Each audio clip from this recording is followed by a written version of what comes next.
Tazama jeshi lile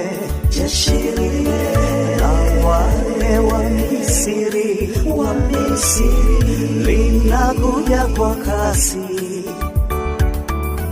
linataka kuzuia watu wako, lakini kwa mkono wako Mungu ulio juu ya fimbo ya Musa iliweza kuyagawanya maji, na Israeli wakavuka salama.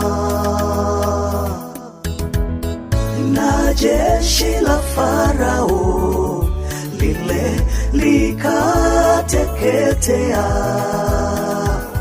Nani anayeweza kushindana na nguvu zako Mungu Yahweh? Nani anayeweza kupingana na lile ulilolipanga Mungu?